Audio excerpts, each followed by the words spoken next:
Hey everybody, what is going on? Super Agents Live. Hey guys, I gotta apologize to you. I missed, this show's coming out late, and last Tuesday we didn't drop an episode. I've been super busy with life, with radio, and everything else. Radio for us, real estate radio experts, go check it out. If you want to do radio, it's growing for us like crazy. It's taking up a ton of my time. So I'm trying to keep up to date with this show, but if you've been bummed out because you haven't heard an episode, I apologize. So the other thing too, man, it's summertime. So I'm planning 2 weeks from now. We are hopping on a plane from San Diego, going out to Jackson Hole. Going to spend a couple days in Jackson Hole at this fabulous hotel. It's got a river right in front of the little chalets. It's got a pond you can fish in. So the kids are pumped about that. So 2 days in Jackson Hole, and then we're jamming up for the next 7 or 8 days all through Yellowstone. So that's what's going on before the kids get back to school. So I'm busy. I'm sure you are too. So again, I apologize about not getting you guys what you need, which is this show. Now, look. Today's show, because I kind of cherry picked this one out of, I have seriously like 70 or so just sitting there in the pile, and they're stacking up.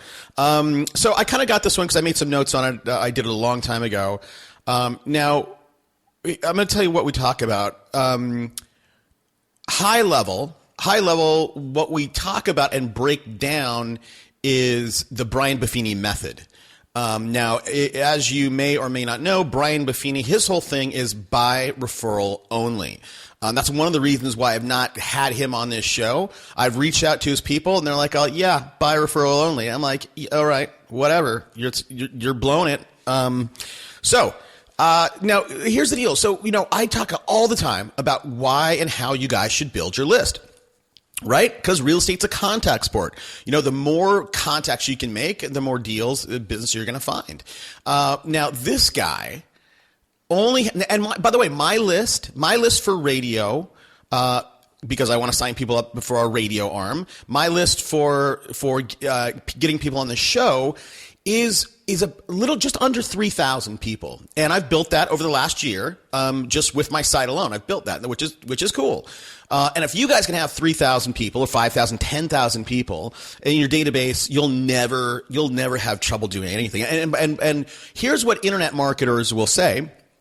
If you can have an email list of 10,000 people, that's good for an easy $100,000 a year. Okay. This guy, his team, I think of like 15, you'll hear it early in the beginning, they'll do 300 deals a year. That's what they'll do. Now, today's guest, he will do 100. Now, here's why I'm bringing it up. His database, he said it's only 300 to 400 people. So he's got a database of, best case scenario, 400 people, but he does 100 deals. Okay, so that's what we talk about. What he does, specifically, how many calls, how many emails, how he segments his database. Really quickly. The audio is terrible for the first 2 minutes, and then you hear me, I get on a different line with him. So if you start this out and you're like, dude, this episode blows, just get to minute 3 and you'll be okay. And we have a little bit of a disagreement about referrals, and you'll hear that. I think it's like about minute 7.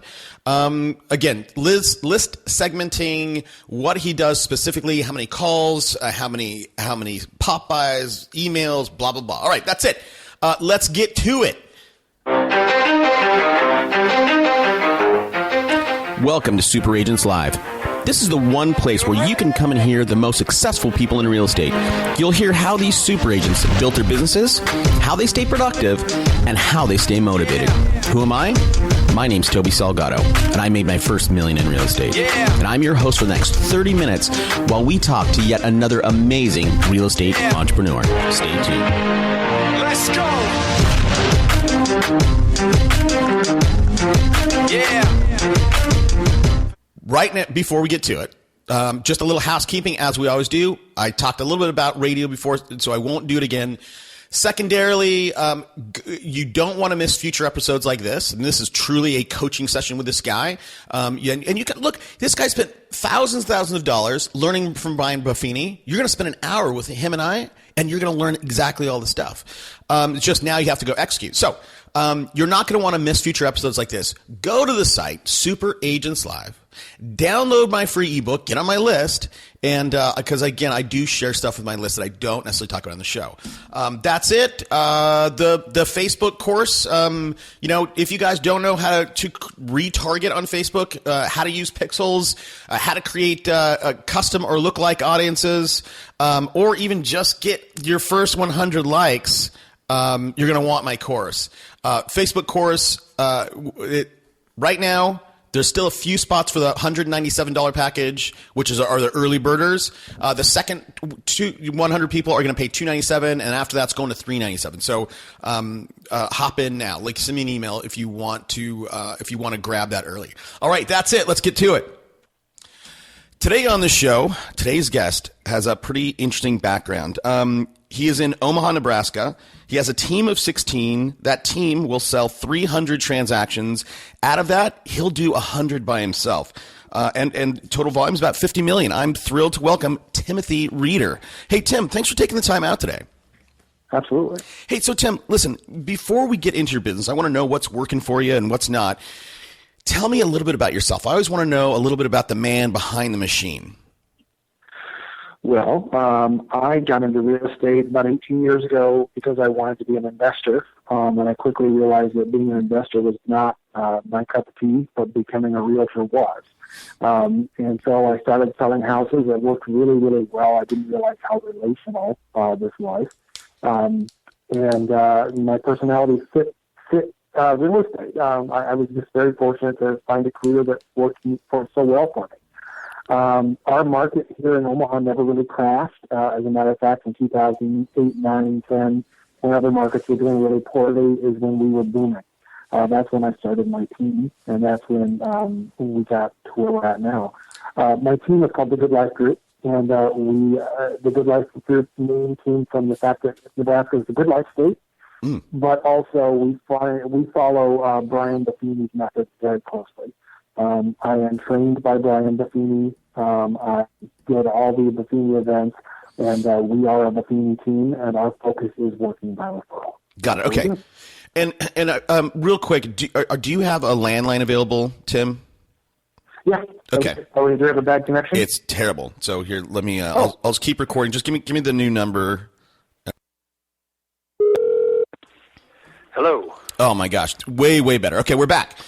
Okay, sorry about that. No problem. So you were ending.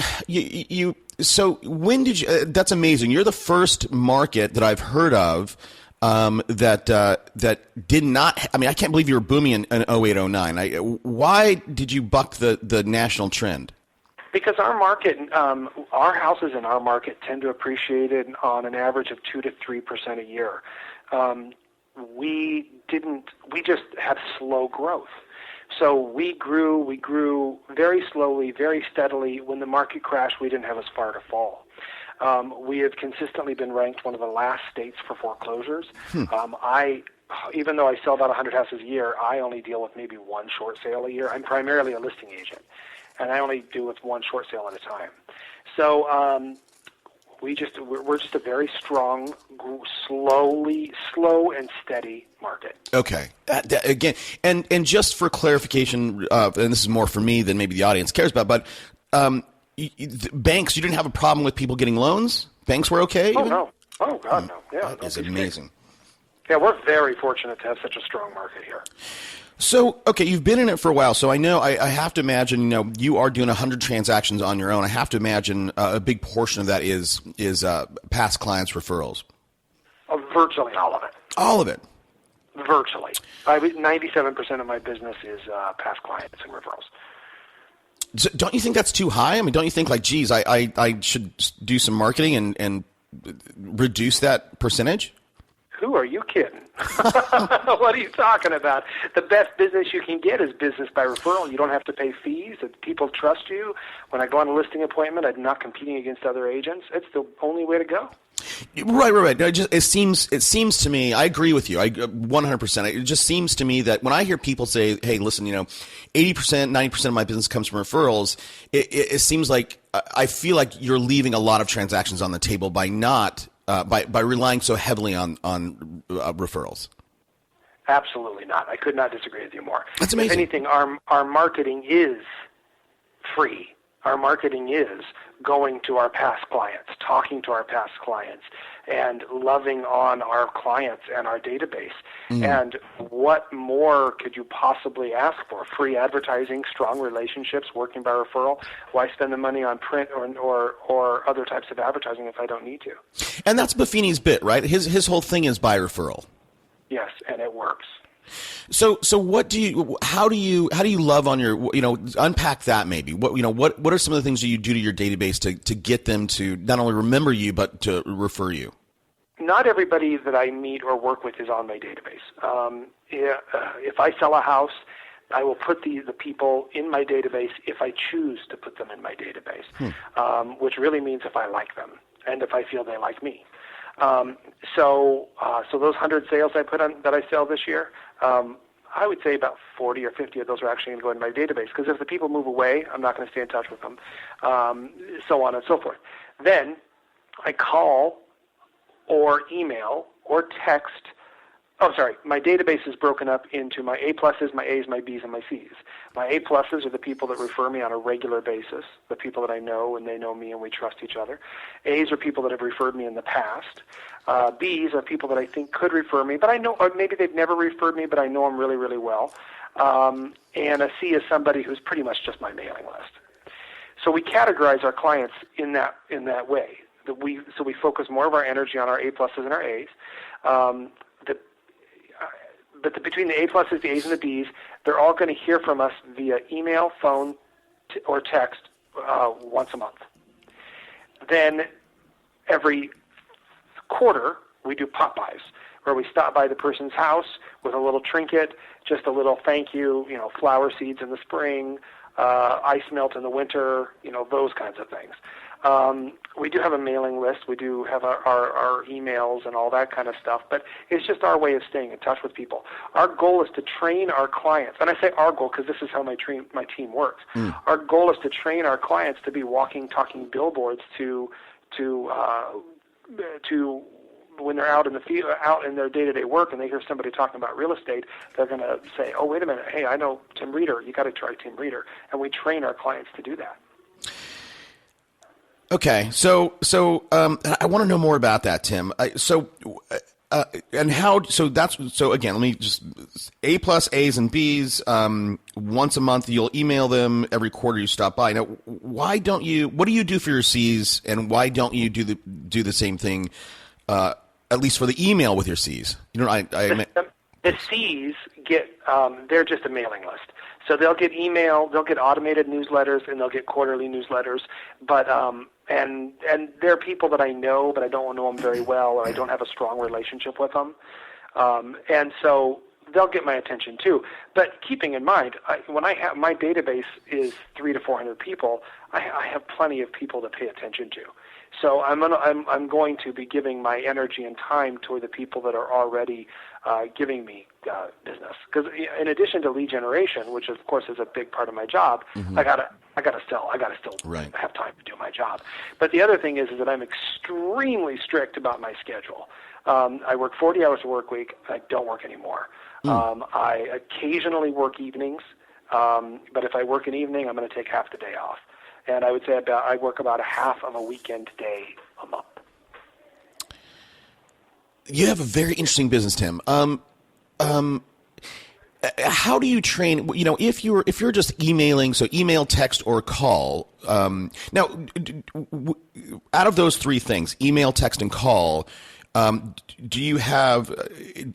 Is your list further segmented? Your A pluses will get a call. Your A's will, or maybe your B's just get the email. Maybe your A's get a text. Do you kind of have it broken down? It really depends on. It's case by case. I start off with every month. I start off with the A pluses. Those are the people that get called first, and then I go on to the A's, B's, and so on. The A pluses, if I pop by, because we pop by every quarter with something, the A pluses tend to get a higher quality gift. or a higher quality item, whatever it is, maybe a bottle of wine or something like that. But the A pluses and the A's are also going to be more likely to be that I'll take them out to lunch, or I take them to get coffee and just catch up with them. So we pay more attention to the A pluses and the A's, as we should. These are the people that have proven to give us business. So, and this is nothing new. I've never invented anything. This is the Buffini system. No, I know. It's just, I've probably done 200 interviews, and you're the first guy that I've had a chance to, that's actually, I guess, coached with Buffini. Nobody else has come on and told us this stuff. So I want to learn as much as I can. It seems to me, if you got your A plus, A's and B's, we'll call them just tier one, so I don't have to say that every time. So tier one, it seems like, everybody in your list only has a sphere so big. At some point, it seems like your A pluses or tier one will not have any more people to refer you to. I mean, because other than every 5 years, people move. Well, first of all, the A pluses, A's, B's, and C's, it's fluid. It can change. Okay. Somebody can rise above. A B can become an A and can become an A plus. So it's not stagnant. But also, no, people. We're talking about all these people that are out there in their lives, and they're bumping into people and they're talking to people. Brian Buffini, who was arguably one of the most successful realtors in the country, he only had 19 A pluses on his list. He had the vast majority of his business came from the same 19 people, and it worked really well for him. And it works really great. We also throw client appreciation parties every year, and so we love on our clients there. We have what we call a reverse pop-by campaign at 4th of July and Thanksgiving, where we give away pies and the people just come into our office to get their free pie. We just, if we just stay in touch and professional, courteous to our current clients and the people we know, the world is our oyster. I mean, we sell a lot of houses just relationally. Mm-hmm. Just relationally, and it's comfortable. I don't argue with my clients. I don't have clients that are mad at me, that I don't walk in the door with a resentful seller. I mean, honestly, I can't imagine doing real estate any other way than relationally. And how do you? So the C's are the C's. Okay. Well, so if I'm a B, if you have a B in your list, they can move up to A and A plus. I guess by giving you a referral. How much energy do you put in cultivating those C's to move up into B or A's? Well, we give. It kind of happens organically. We give everybody as much attention. I shouldn't say we give everybody as much attention. I'm going to reach out to my C's on an extremely regular basis, just like I am everybody else. And I'm going to ask for referrals. I'm going to say, oh, by the way, I'm never too busy for your business, mm-hmm. Or for anybody looking to buy or sell. And then if they respond likewise and they refer me, then they just start getting pushed up and they start hearing from me even more. So it's really on them as to where they want to be with that. But also, I should also say, when we start working with a client, we tell them how we work. We tell them that we work by referral. Oh, we tell okay. them this is the kind of business we do. Okay. And when I pick up a new buyer, I say to them, I don't advertise in the newspaper or on the radio. I don't do any kind of marketing. My advertising is giving really good service to my clients and taking really good care of them. My hope is that I'm going to do a great job for you. And between now and the time that I put you into a home, my hope is that I will have earned your business and your trust, and you will have referred me to clients. Whenever I say that, and I put a number on it and mm-hmm. a time frame, they always do it. And they usually do it more. I am asking them politely and courteously to please think about me and refer me if I, in fact, deserve the referral. And I ask them to do so between now and the time we close on the house. And they're on a mission. They're like, oh, I got your second one. Oh, hey, I got a third one. Yeah, it works. It works well. That's amazing. Okay, so you set expectations. So when you first meet with a buyer, now, at what point would you meet a buyer? Because are 97% of your business, of your 100 deals you'll do this year, is going to be a referral? What percentage of listings buyers? What does that look like? Well, that's changing. Okay. I would meaning that I'm primarily a listing agent, but this year I'm changing my goals. So 95% of what I do will be with listings and 5% with buyers. Okay. Is there a point, and I want, because listen, you do have when you can just sit back and talk with the people that you know well, and you do 100 deals. Everybody listening wants to have that. So forgive me if I'm pounding this too much. So not at all. Believe me, this is my bread and butter. So I'm happy to talk about it. Okay, so you meet someone, you set their expectations. During the course of you working with that person, closing on that house, do you further goose this idea like, hey, do you just say it once and then that's it, or how do you develop that through the process by the time to get a lead by the time you close? It's a constant, gentle conversation. I talk about working by referral a lot. It's in my daily vocabulary.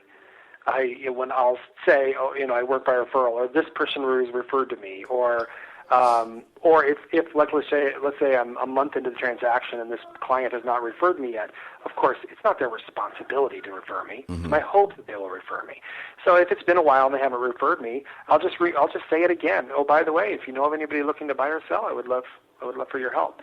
But also, one other thing that we do, especially, is we can tweak our verbiage based on the time of year or based on how much business we need.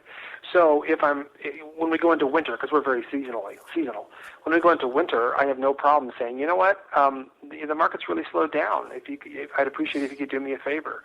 If you know anybody looking to buy or sell, can you let me know? But the other thing that I do that makes a big difference is I generally don't say buy and sell. I like right now I'm having this conversation with you, so I'm saying if you know anybody looking to buy or sell. Usually my conversation is if you know anybody looking to sell. If you know anybody looking to sell their home, I'd really appreciate it if you would keep me in mind.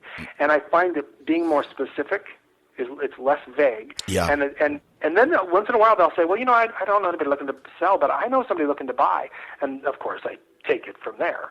But I find the more specific you are with what you're asking for, the more likely I'm going to get that referral. Yeah, I 100% agree, and I just let me tell you and the audience a quick story about being specific.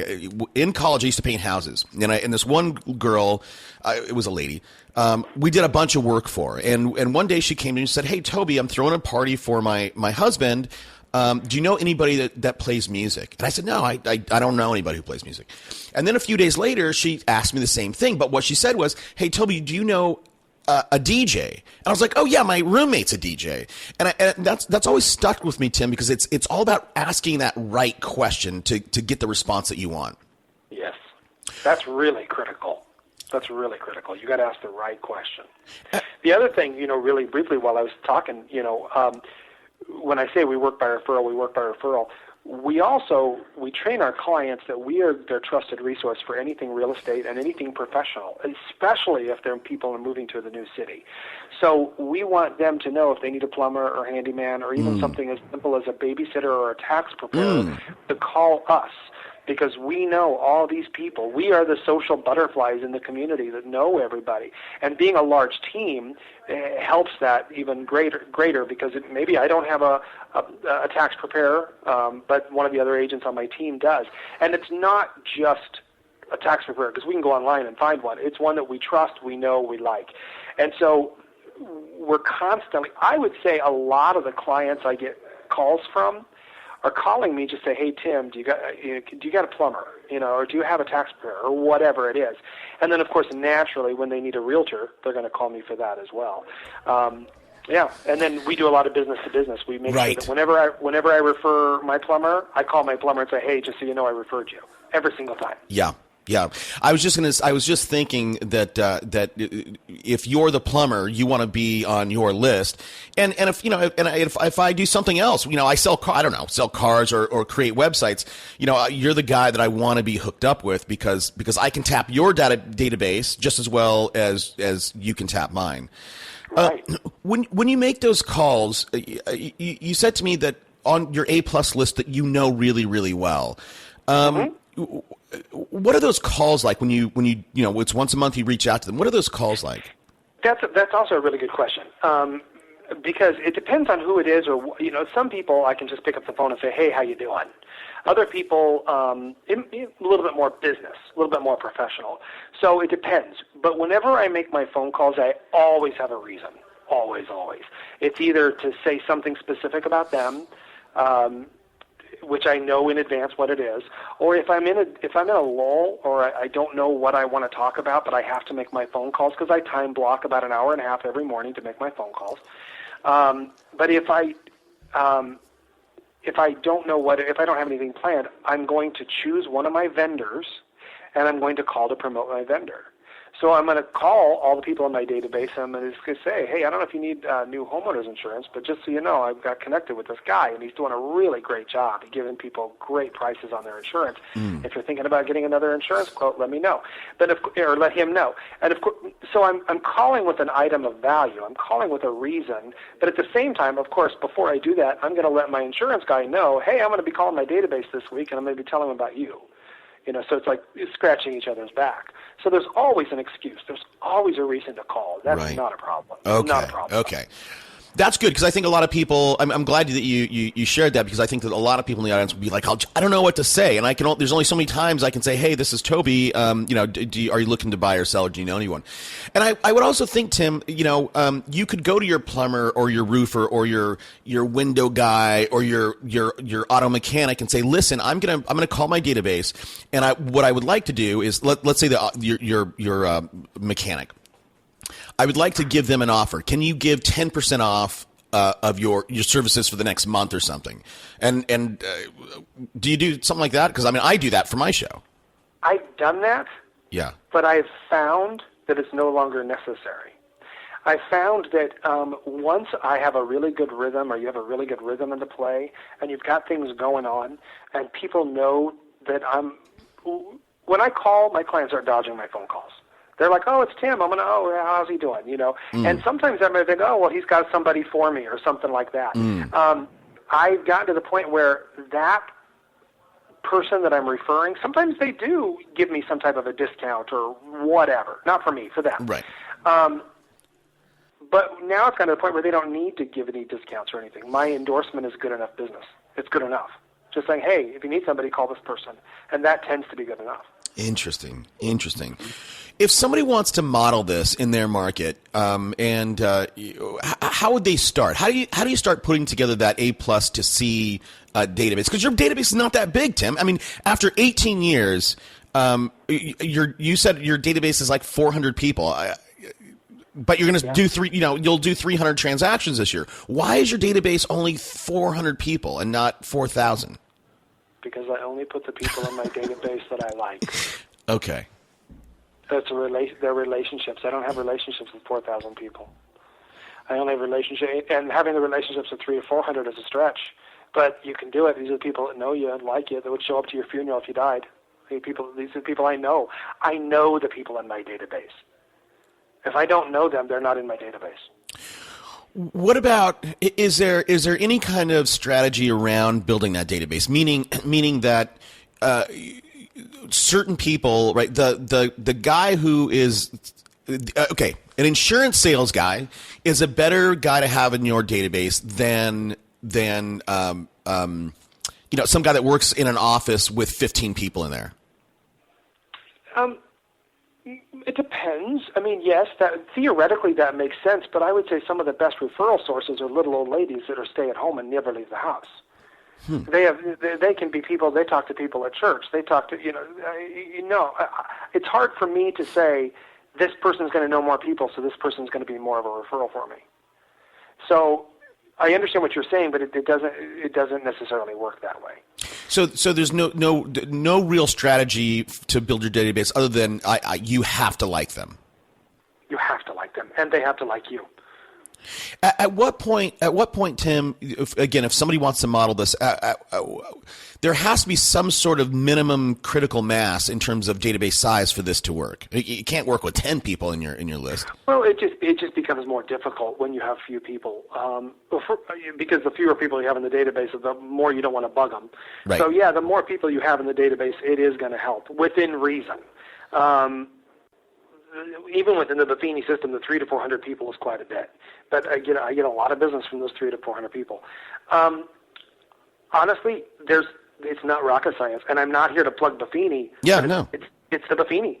Buffini has a Peak Producers class that you can take. You can even take it online. I teach the Peak Producers class myself. And so it talks about this. Everything I just said, every part of that is the Buffini system. Every part of it. Yeah, and look, and by the way, so I've had all the big trainers have been on my show. Buffini will not come on my show. It's not his thing because he's like, oh, I don't need your exposure because I'm by referral only. I'm like, come on, man. So if you're so once somebody learns, like for you, do you still coach with Buffini? Oh God, yes. Oh yeah. I'll never leave that. That's critical. But why does somebody like you, Tim? Why do you need a coach? They keep me on my toes. They push me. They make sure I'm doing what I say I'm going to do. It's just like my personal trainer. I go to a personal trainer 3 days a week. This last Friday, I didn't have time. So she gave me my homework. I said, I'll do it on Saturday. I didn't do it. When I showed up this morning, she said, did you do your workout on Saturday or Friday? I'm like, no, I didn't. If I'm not there, if she's not there to hand over me and keep me accountable, I'm not going to do it. And the exact same thing happens with real estate. Now, it starts to become more natural. The longer you're in it, the longer you do it, the more natural it becomes. But I still need the coach. But it's also it's not just a matter of her keeping me on track or hovering over me. Mm-hmm. It's also a matter of she's trained. She's trained to keep up what's the newest thing and what other people are doing and what other things are working and not working. And I may sound like I have it all together, but there are some days, there are some months that I'm just completely floundering or failing or having problems, and that she's like my mom. I turn to her for direction. So the Buffini coaching in general is critical. Almost all the agents on my team are coached. Not everybody, but almost everybody. It's not a requirement. It's just highly encouraged. Business coaching is it's imperative to keep me on track. I need that. Yeah, but okay, so I mean, let's talk about coaching for a second. For you, it's some accountability, but what is required? Look, I have a coach. I have a who coaches me? Bob Corcoran coaches me. I'm one of his personal clients. Oh wow, yeah. And and I like Bob. I respect Bob, but I don't listen to him. I call. We get on our phone calls, and I tell him what I'm up to, and he'll say, I don't know if you've ever talked with Bob. He's got this big gravelly voice. He's like, Toby. I'm like, hey, Bob, I didn't want to do that, right? And it's not that I don't respect him, but because I do. But what's required? I'm rambling, and I apologize, Tim. So you said your coach is like your mom. In terms of a relationship, what if somebody wants to get a coach? What are they looking for in that regard? Well, that's also a good question because Beverly is my coach, but she's my fifth or sixth one.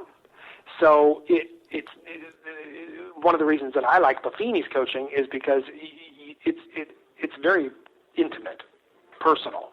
And you've got to like the person. You've got to have a good relationship with the person. You've got to feel like you're getting something out of them. And they're not just calling you to rag on you or tell you did a bad job. They have to have a strong relationship. So that works really well with the Buffini system because, if I didn't like a coach, I could just tell them, hey, I think I needed a replacement. And they'll do that easily. No problem. No questions asked. Also, Buffini does heritage profiling. I don't work for Buffini, I swear, even though it sounds like I do. But as if anything, it costs me because I give them a lot of my money every year. They do a heritage profile where they do a very in-depth questionnaire talking about your personality, and then they help match you up with coaches that will complement your personality. So I would say finding the right coach it's imperative. Otherwise, you might as well not even be coached. Got it. Okay. All right. We're going to start wrapping up here. I'm going to wrap up with the same three questions I always ask. Well, let me ask you this question because I want to make sure that I uncovered everything that we needed to know about that. So here's a kind of a crazy question. Here it is. What's something I should have asked you, Tim, that I didn't ask you? Oh, goodness.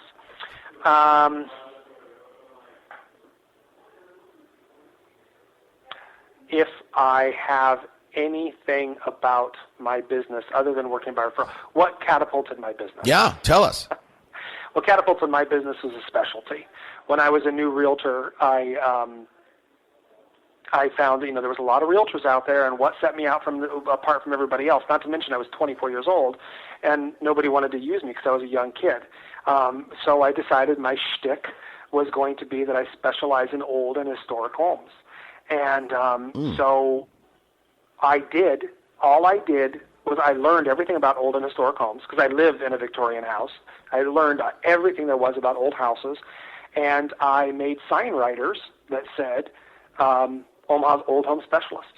And I put those on my signs, and no other advertising. I didn't do anything print. I didn't do anything on TV, nothing else, just those sign writers.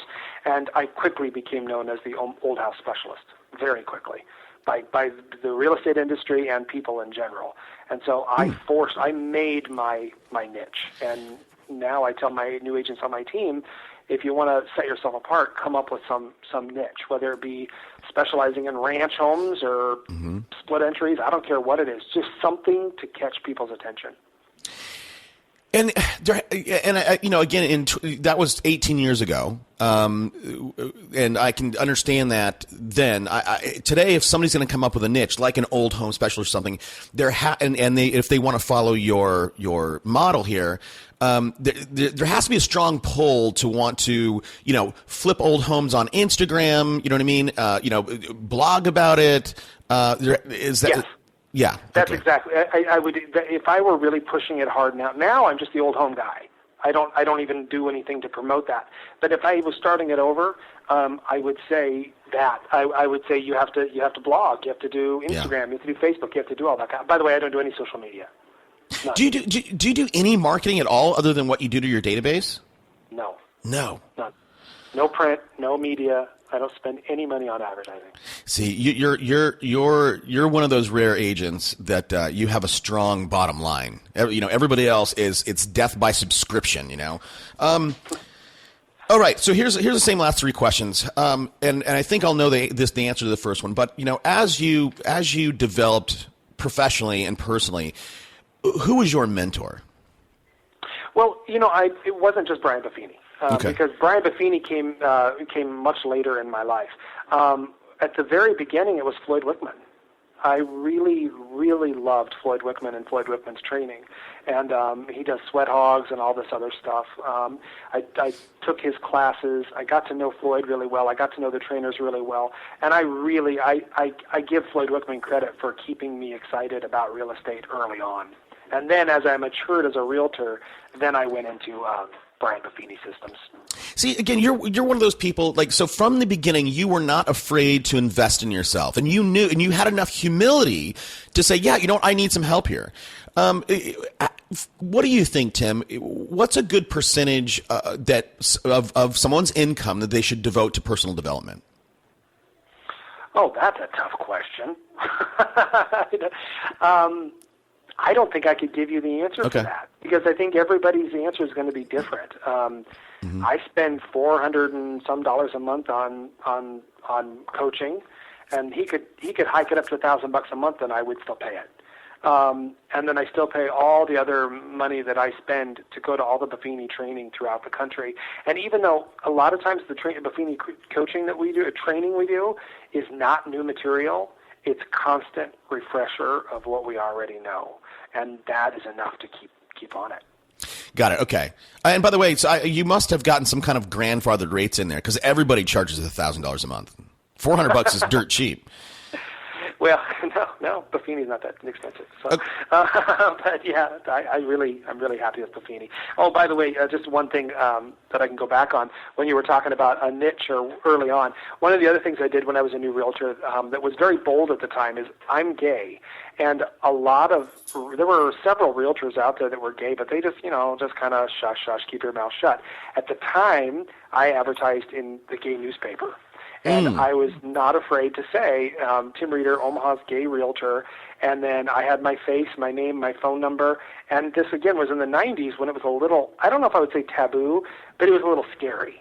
And now, I don't advertise in there anymore, but now that thing is full of realtors, insurance people, handymen, all sorts of people. People are no longer embarrassed or afraid to be out and gay. It was funny how many people would call me and say how they thought I was bold of me to put my name and my face in a magazine and say I'm gay and I'm your realtor.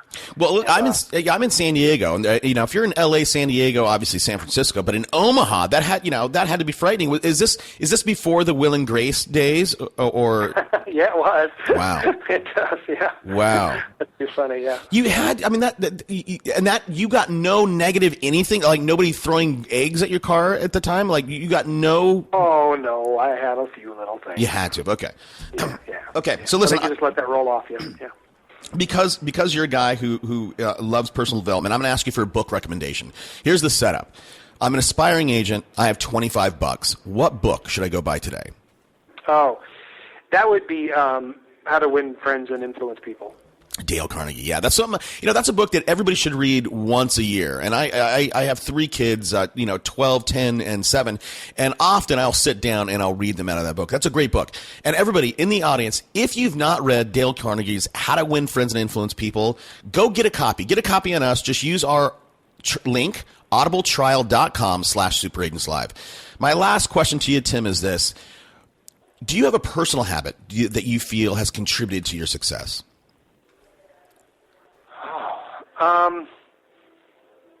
I think I have, and that is if I am working with a client and I don't like them, I let them go. Always. I will not work with somebody if I don't like them. Obviously, we don't like each other, but if I don't like them. And at first, it was very hard to let go of a seller when it was a $250,000 listing, and I really knew I could sell that house. But if the person's a jerk, I let them go, because the negativity of bad clients permeates to everything else. So I do not work with people I don't like. That is such, and that is so hard for people to do, and it's so true. It's those people. I have some of those people in my life today, and it's so mentally and emotionally draining. That is a great tip. Well, listen, Tim, I always suggest to my audience, if they've gotten anything out of this episode, to reach out and say thank you. So where can people find you? Well, I'm in Omaha, Nebraska. I would say thegoodlifegroup.com is my domain name, and feel free to go there, see my team, me, and it's not the most elaborate website, but it's got the basics, and reach out to me if they have anything. Awesome. And listen, if you guys are driving, walking your dog, or running in the park, all the stuff will be on our website, superagentslive.com, under Tim Reeder. And Tim, listen, I will be the first guy to thank you. I want to say thank you for taking the time out and coming on the show. Absolutely. Thank you for having me. All right, let's stay in touch. Okay, bye-bye. Let's go!